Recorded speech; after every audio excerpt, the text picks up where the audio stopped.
नमः श्रीवर्धमानाय निर्धूतकलिलात्मने सालोकानां त्रिलोकानां यद्विद्यादर्पणाय ते श्रीमत्परमगम्भीर सद्वादामोघलाञ्छनम् जीयात्रैलोक्यनाथस्य शासनं जिनशासनम्। पंच परमेष्ठी भगवान की जय। नमोकार महामंत्र की जय। वर्तमान जिन शासन नायक श्री महावीर भगवान की जय। युगादि पुरुष प्रथम तीर्थंकर श्री आदिनाथ भगवान की जय। परम पूज्य आचार्य श्री मानतुंग महामुनिराज की जय। परम पूज्य आचार्य श्री शांति सागर जी महाराज की जय। परम पूज्य आचार्य गुरुवर प्रज्ञा श्रमण श्री देवनंदी जी महाराज की जय। श्रीमद् जैन धर्म की। परम पूज्य प्रातस्मरणीय गुरुवर अमोक कीर्ति जी महाराज की जय। नमस्ते महाराज जी। हाँ, आशीर्वाद है। पहले दो काव्यों से मंगलाचरण करेंगे। भक्तामर प्रणत मौनि मणि प्रभाणा मुद्योतकं दलित पापतमोवितानम् सम्यक् प्रणम्य जिनपादयुगं युगादा वालम्बनं भवजले पततां जनानाम् यः संस्तुतः सकलवाङ्मयतत्त्वबोधा दुद्भूतबुद्धिपटुभिः सुरलोकनाथैः स्तोत्रैर्जगत्त्रितयचित्तहरैरुदारैः स्तोष्ये किलाहमपि तं प्रथमं जिनेन्द्रम्। प्रथम जिनेन्द्र को नमस्कार करके आज का 19वां काव्य प्रारंभ करेंगे। किम किम शर्वरीषु सर्वरीषु शशिनाह्नि शशिनाह्नि विवस्वता वा विवस्वता वा युष्मन् युष्मन् मुखेन्दु मुखेन्दु दलितेषु दलितेषु तमस्सु तमस्सु नाथ नाथ निष्पन्न निष्पन्न शाली शाली वनशालिनी वनशालिनी जीवलोके जीवलोके कार्यं कार्यं कियज्जलधरैर् कियज्जलधरै धरई के साथ आधा र जोड़ना है। कियज्जलधरैर् कियज्जलधरैर् जलभारनम्रैः। जलभारनम्रै। हाँ, अभी मैं चारों पंक्ति पढ़ता हूँ। किं शर्वरीषु शशिनाह्नि विवस्वता वा युष्मन्मुखेन्दुदलितेषु तमस्सु नाथ निष्पन्नशालिवनशालिनि जीवलोके कार्यं कियज्जलधरैर्जलभारनम्रैः। हाँ, जलधरे नहीं है, जलधरई, और उसके साथ ज के ऊपर जो आधी रेफ है उसको भी जोड़ेंगे तो हम पढ़ेंगे जलधरैर। जलधरेर। हाँ, और र को आधा पढ़ेंगे जलधरैर और फिर ज जोड़ देंगे जलधरैर जल। सभी ध्यान से सुने, जलधरैर जल, तो ऐसे पढ़ेंगे। आज के काव्य में आचार्य श्री हमें क्या समझाना चाहते हैं हम देखेंगे, अन्वय के साथ अर्थ लगाएंगे। किम शर्वरीषु, ये शर्वरीषु में री दीर्घ है तो इसको दीर्घ पढ़ेंगे। शर्वरीषु और शर्वरीषु देखो अंतर पड़ता है ह्रस्व और दीर्घ मात्रा में। यदि हम री को ह्रस्व पढ़ेंगे तो शर्वरीषु, और यदि दीर्घ है जैसे कि इसमें दीर्घ है तो शर्वरीषु। एक मात्रा भी दीर्घ की ह्रस्व हो गई तो संस्कृत भाषा उसे एक्सेप्ट नहीं करती है। बाकी सारी भाषाओं में आपकी ये सारी मिस्टेक्स एक्सेप्टेड होती है, किंतु संस्कृत में आधी मात्रा की भी गलती एक्सेप्ट नहीं होती है, क्योंकि उसका फिर अर्थ का अनर्थ भी होने की संभावना होती है ना। इसलिए प्रयास ये करना कि हम ह्रस्व को ह्रस्व पढ़े, दीर्घ को दीर्घ पढ़े। किम शर्वरीषु शशिनानी विवस्वता वा। शशिनानी, इसमें ह का उच्चारण पहले, न का उच्चारण बाद में होता है। शशिनानी, शशिनानी, है ना। तो ये एक एक शब्दों के उच्चारण हम ध्यान से देखें। किम शर्वरीषु शशिनानी विवस्वता वा युष्मन्मुखेन्दु दलितेषु तमस्सु नाथ निष्पन्नशाली वनशालिनी जीवलोके कार्यं कियज्जलधरैर् जलभार नम्रैः। तो आचार्य कहते हैं, हे नाथ, नाथ शब्द आया है, हे नाथ। युष्मन मुखेन्दु दलितेषु, युष्मन का अर्थ होता है आपका, मुखेन्दु मुख रूपी चंद्रमा, मुख यानी फेस, इंदु यानी मून, चंद्रमा, युष्मन यानी आपका मुख रूपी चंद्रमा, दलितेषु तमस्सु नाथ, तो आपके मुख रूपी चंद्रमा के द्वारा नष्ट कर दिया है तमस्सु यानी अंधकार को, है ना। जब चंद्रमा का उदय होता है तो अंधकार दूर होता है, जो घना अंधेरा होता है वो दूर हो जाता है, और फिर भगवान का रूपी चंद्रमा तो बहुत ही तेजस्वी है, तो वहां अंधकार को रहने की कोई संभावना ही नहीं है, अंधेरा वहां होता ही नहीं है। तो यहाँ कह रहे कि हे भगवान, हे नाथ, आपके मुख रूपी चंद्रमा के द्वारा अंधकार के नष्ट कर दिए जाने पर, वहां मैंने सती लगाया है, सती का मतलब अंधकार को खत्म कर देने पर, कर दिए जाने पर, शर्वरीषु शशिना किम, शर्वरी का मतलब होता है रात, शर्वरी शब्द है, शर्वरी शब्द का अर्थ होता है रात्रि, नाइट। तो शर्वरीषु यानी रात्रि में, रात में, शशिना यानी चंद्रमा के द्वारा, किम प्रयोजनम, क्या प्रयोजन है। बात समझ में आ रही है। जब भगवान ही स्वयं विराजमान है तो फिर चंद्रमा की क्या आवश्यकता, रात में चांद की कोई आवश्यकता नहीं। तो यहाँ क्वेश्चन दिया है, शर्वरीषु शशिना किम, फिर रात हो तो चंद्रमा की भी आवश्यकता नहीं, क्योंकि स्वयं भगवान है। और अन्नी, अन्नी का मतलब होता है दिन में, मूल शब्द है अहन, अहन यानी दिन, अहन यानी दिन, उसका सप्तमी एक वचन अन्नी होता है, यानी रात्रि में, दिन में, सॉरी, दिन में। विवस्वता, विवस्वान शब्द जो है ये सूर्य का पर्यायवाची है, मूल शब्द है विवस्वान। क्या शब्द है? विवस्वान। और विवस्वान का विवस्वता ये तृतीया एक वचन है, उसका अर्थ है कि सूर्य से क्या प्रयोजन। आपको संस्कृत तो सीखना है नहीं, तो सिरे सिरे हिंदी अर्थ बता देता हूं, है ना। तो भाई आचार्य कह रहे हैं कि रात में चंद्रमा की क्या आवश्यकता है, दिन में सूर्य की क्या आवश्यकता है। कब? हमारे लिए तो आवश्यकता है, हमें तो रात में चंद्रमा चाहिए और हमें दिन में सूर्य भी चाहिए। क्यों? क्योंकि उसके अलावा कोई ऑप्शन नहीं है। किंतु भगवान रूपी चंद्रमा, भगवान जब समौ शरण में विराजमान हो जाते हैं, है ना, तो समौ शरण में रात और दिन का भेद खत्म हो जाता है।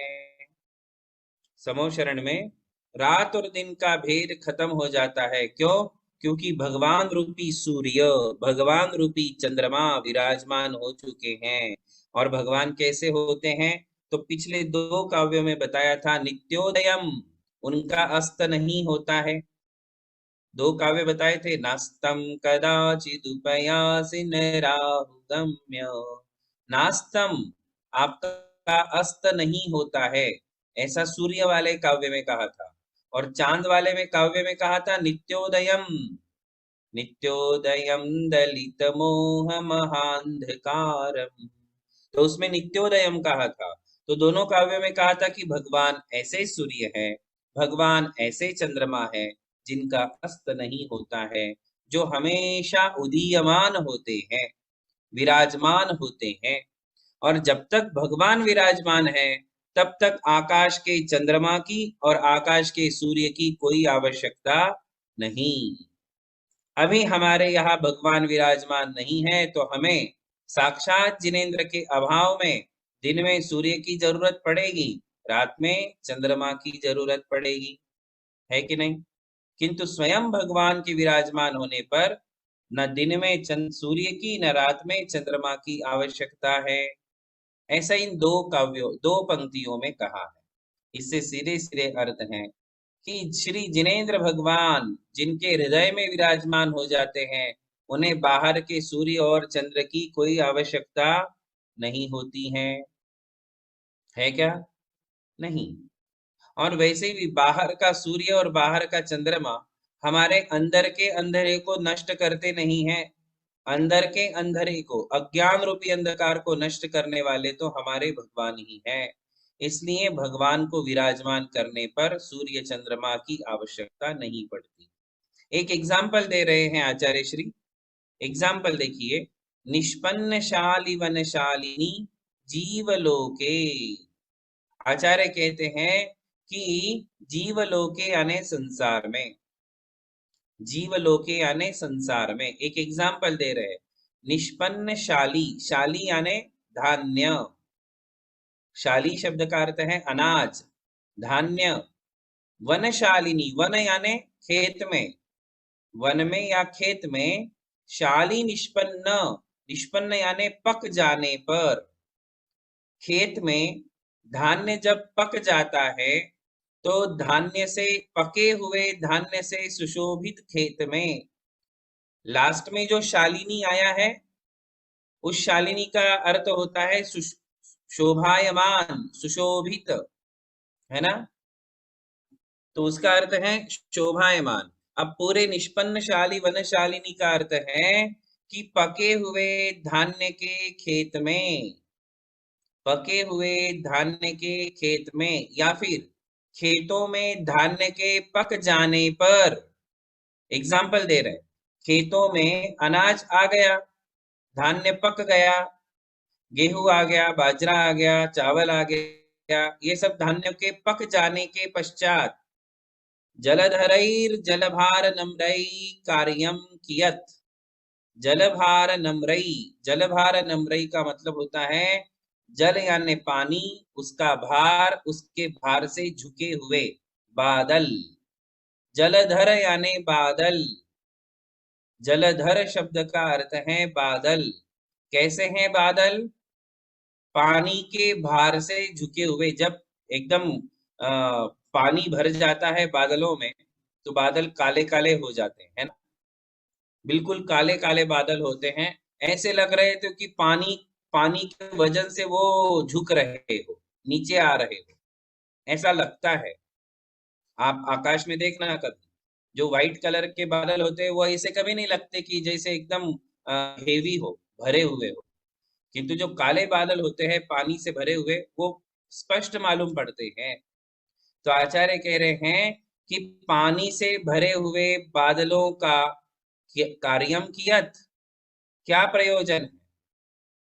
अरे भाई, जब चाहिए था तभी पानी की जरूरत थी, अब जब पूरे अनाज पक चुके हैं तो पानी की क्या आवश्यकता है? भोजन आपने पूरा कर लिया, अब भोजन पूरा होने के बाद यदि कोई गुलाब जामुन ला के दे दे या जलेबी ला करके दे दे, कितना भी अच्छा स्वीट हो, कितना भी मनपसंद हो, कितना भी मनपसंद हो, कई लोगों, सब, हर एक व्यक्ति का एक शौक होता है, उसको एक मिठाई पसंद होती है, या फिर उसको कोई भी एक चीज, पाव भाजी पसंद है, या फिर कोई भी चीज पसंद है, तो अब आपका पेट जब पूरा भर गया है, आपके सामने यदि कोई दूसरी थाली ला करके दे दे कि भाई साहब आपका खाना तो हो चुका है, किंतु ये चीज देना हम भूल गए, अभी आप ये ले लो, तो कोई प्रयोजन है उस चीज का? भरपेट भोजन कर लेने पर आप कितनी भी इष्ट वस्तु, कितनी भी स्वादिष्ट वस्तु सामने रख दो, उससे कोई प्रयोजन नहीं है। जब देना चाहिए था तब तो दिया नहीं, और अब पूरा पेट भर गया और अब बोलते हैं कि ले लो, मैसूर पाक खा लो। अरे कितना भी अच्छा हो, उसकी स्मेल भी अच्छी है, उसका स्वाद भी अच्छा है, किंतु पेट ही भर गया तो अब जरूरत क्या है कि नहीं? आचार्य श्री बड़ा सुंदर दृष्टांत देकर के बहुत ही अच्छा संदेश, बहुत ही अच्छा मैसेज हमारे लिए देना चाहते हैं। आचार्य कह रहे हैं कि अब पछतावे होत क्या, चिड़िया चुग गई खेत। ये इसी के साथ लागू होने वाला दृष्टांत है। जब चिड़िया सारे दाने खेत के चुग करके निकल जाती हैं और हम रोते बैठते हैं, अब रोने से क्या फायदा होने वाला है? आचार्य कह रहे हैं कि जब अनाज पक जाता है उसके बाद जैसे बादल के पानी की हमारे लिए कोई आवश्यकता नहीं होती है। इससे आचार्य क्या समझा रहे हैं? क्या समझा रहे हैं?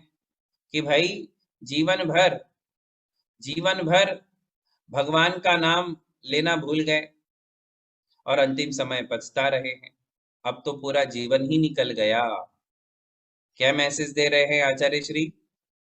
इसके द्वारा क्या मैसेज क्या दे रहे हैं? पूरा जीवन पक गया, पक गया यानी पूरा जीवन निकल गया हाथ से, और निकल जाने के बाद हम रो रहे हैं। ये पेज अब अलग कर दीजिए। तो आचार्य श्री मैसेज क्या दे रहे हैं इस काव्य में? कि जैसे अनाज के पक जाने पर अब बादलों से कोई लाभ नहीं, बादल कितने भी पानी से भरे हुए हो, किंतु हमें अभी उससे कोई लाभ नहीं। जब चाहिए था तब तो पानी बरसा नहीं, तब हमने कृत्रिम पानी का उपयोग किया।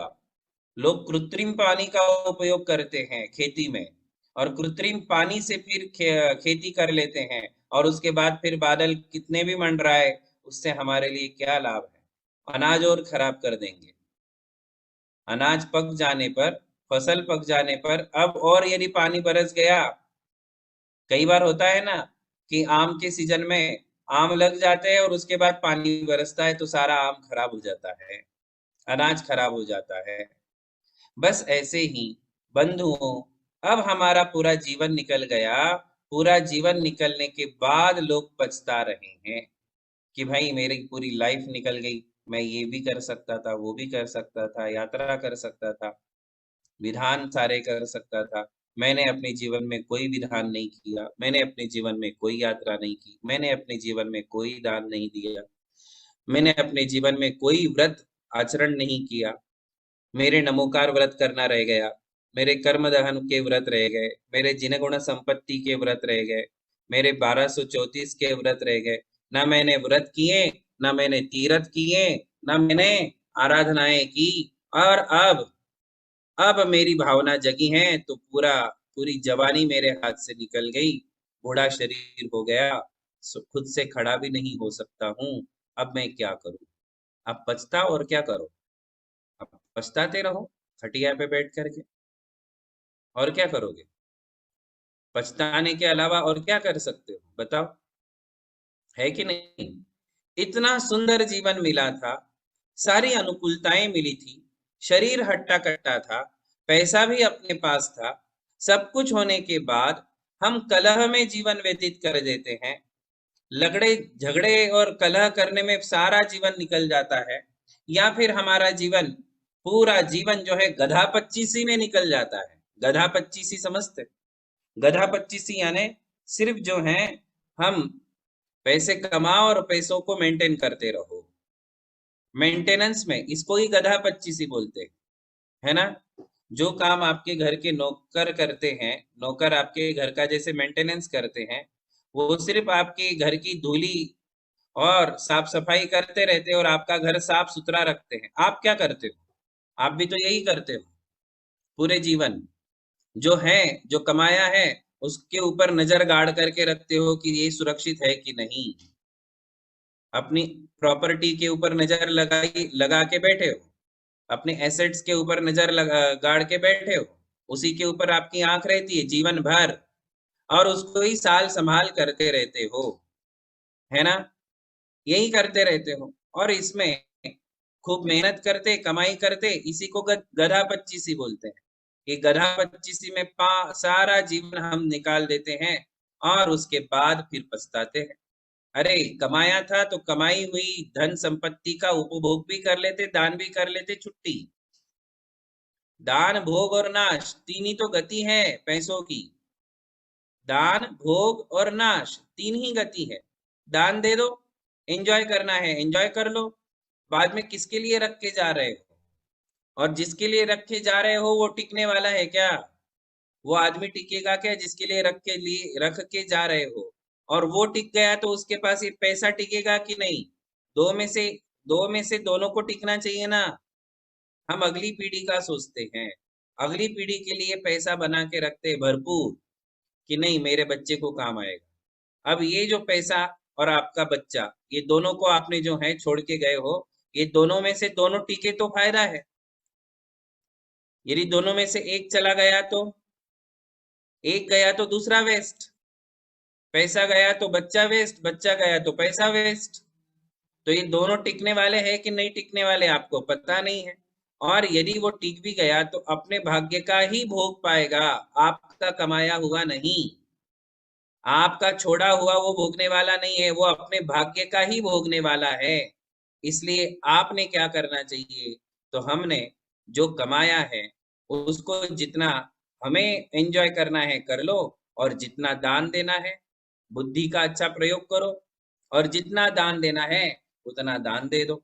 वो आपकी अपनी कमाई हो जाएगी, वो आपका पैसा पुण्य में कन्वर्ट हो जाएगा और पुण्य बन करके आपके साथ जाएगा। तो ये सारी चीजें जवानी में समझ में नहीं आती हैं, ये तब समझ में आती हैं जब हमारे पास करने के लिए कुछ भी नहीं रह जाता है, क्षमताएं खत्म हो जाती हैं, शक्ति का विसर्जन हो जाता है, ऊर्जा खत्म हो जाती है, और उसके बाद हम पछताते हैं। मानतुंगा आचार्य श्री आज की इस काव्य में यही हमारे लिए संदेश दे रहे हैं कि जवानी में बचपन का पश्चाताप होता है और बुढ़ापे में जवानी का पश्चाताप होता है, और मृत्यु के समय पूरे जीवन का पश्चाताप होता है। ऐसा ना हो, है ना, ऐसा ना हो कि हमें बाद में पछताना पड़े और हम पछताते हुए इस जीवन से विदाई ले। ऐसा करने से कोई फायदा नहीं है।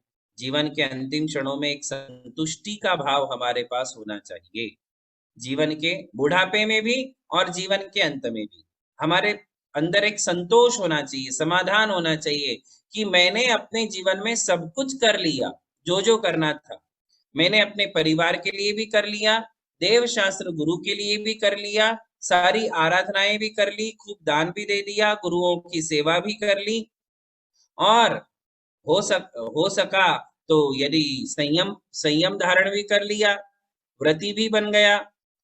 ऐसे लोगों को जो संतोष होता है, समाधान होता है जीवन के अंतिम क्षण में, उनके आंखों में आंसू नहीं होते हैं, उनकी आंखों में रौनक होती है, खुश होते हैं, उन्हें कोई तकलीफ नहीं है कि मृत्यु अब कभी भी मेरा वरण करे, मृत्यु मुझे ले जाए, इससे अच्छा मैं ही मृत्यु के लिए वरण कर लेता हूँ, और इतनी बढ़िया समाधि पूर्वक मरण साध लेते हैं। ऐसे लोगों का जीवन सफल है, जिन्होंने सारा जीवन करने योग्य सारे काम कर लिए और अंतिम समय में उन्होंने व्रत पूर्वक महाव्रत व्रत धारण करके समाधि मरण भी साध लिया। इसका मतलब है कि उनका जीवन सार्थक हो गया, उन्हें पश्चाताप नहीं होता है। खास करके यही चीज आज मानतुंगा आचार्य जी समझा रहे हैं कि बाद में हम रोते रहते हैं, इससे अच्छा है कि हम समय पे सावधान हो जाए। आज हमारे पास सब कुछ है, आज हम सावधान हो जाए, आज सब कुछ कर ले, और करने के बाद संतुष्टि पूर्वक अपना जीवन व्यतीत करे, हमें किसी बात का पछतावा न हो। नहीं तो वही बात है कि जब अब पछतावे होत क्या, जब चिड़िया चुग गई खेत, है ना। अब पछताने से कोई लाभ नहीं है। वही आचार्य श्री कह रहे हैं। तो बहुत ही सुंदर काव्य है और बहुत ही अच्छा संदेश है। कितना सुंदर एग्जाम्पल भी दिया है कि भाई सारे धान्य पक जाने पर अब बादलों के पानी से हमें कोई प्रयोजन नहीं है। बस इसी प्रकार जीवन सारा निकल जाने पर अब रोने से कोई फायदा नहीं है। हमें रोना ही ना पड़े ऐसा काम करे, हमें पछताना ही ना पड़े ऐसा काम करे। भोग भोगने के कार्य तो पशु गति में भी होते हैं। आपको पता होगा कि भोग तो पशु भी भोग लेते हैं। भोग भोगना कोई बहुत बड़ा कार्य नहीं है। एक अपने परिवार का निर्माण करना, परिवार का संचालन करना, ये संसार में हर कोई करता है, हर कोई करता है। ये बहुत बड़ा पुरुषार्थ आपने नहीं किया कि हमने शादी की, विवाह किया और माता पिता को संभाला, फैमिली को संभाला, सब करने के बाद हम विदाई ले रहे हैं, तो बहुत बड़ा पुरुषार्थ करके आप निकल नहीं रहे हो। हम यदि अपने परिवार के संतुलन के साथ साथ परिवार को संभालना ही है, माता पिता भी खुश रहे, परिवार भी खुश रहे, और इसके पश्चात हम कुछ सोशल एक्टिविटीज भी करें, हमारे धर्म के लिए, हमारे तीर्थों के लिए, हमारी समाज के लिए भी हमारा योगदान हो, और वो योगदान दे करके यदि हम जाते हैं तो कुछ ना कुछ अलग हटके प्रयास आपने किया, हटके पुरुषार्थ आपने किया, दूसरों के लिए भी आपने जिया। क्या? अपनों के लिए तो सभी लोग जीते हैं, हम दूसरों के लिए भी जिए, देव शास्त्र गुरुओं के लिए जिए, मंदिर और तीर्थों के लिए जिए, गुरुओं के लिए जिए, समाज के गौर गरीबों के लिए जिए, अनाथों के लिए जिए। तो यदि हम दूसरों के लिए भी जीते हैं तो उस जीवन का समाधान ऐसा समाधान होता है कि वह खुशी हमारे दिलों में समाये नहीं समाती है, और हमारे लिए एक आनंद की अनुभूति जीवन भर बनी रहती है। इसलिए हमारी ऊर्जाएं समाप्त हो, हमारी शक्ति समाप्त हो, हमारी बुद्धि स्खलित हो, उसके पहले हमें सावधान हो जाना चाहिए, क्योंकि जैसे जैसे बुढ़ापा आता है वैसे वैसे बुद्धि का भी विसर्जन होता है, शक्ति के साथ बुद्धि का भी विसर्जन होने लग जाता है, और बुद्धि काम नहीं देती है, निर्णय ले नहीं पाते हैं। इसलिए जवानी में ही जागो, है ना, जवानी में ही जागो। इस जवानी में ही जागते हुए हमारे लिए अच्छे अच्छे प्रयास, अच्छे अच्छे पुरुषार्थ कर लेना चाहिए। ऐसा ये मुख संदेश, हिडन मैसेज इस काव्य के द्वारा मानतुंगाचार्य जी ने दिया है। आप सभी लोग मानतुंगाचार्य जी के संदेशों पर जरूर ध्यान दें। आज का एक काव्य पूरा हुआ। किं शर्वरीषु शशिनाह्नि विवस्वता वा युष्मन्मुखेन्दुदलितेषु तमस्सु नाथ निष्पन्नशालिवनशालिनि जीवलोके कार्यं कियज्जलधरैर्जलभारनम्रैः। बोलिए आदिनाथ भगवान की। परम पूज्य धर्म दिवाकर आश्रम संरक्षक मुनि श्री अमोघ कीर्ति जी एवं मुनि श्री अमर कीर्ति जी महाराज की जय। नमोस्तु महाराज जी, नमोस्तु महाराज। आशीर्वाद है सभी को। नमोस्तु नमोस्तु नमोस्तु महाराज।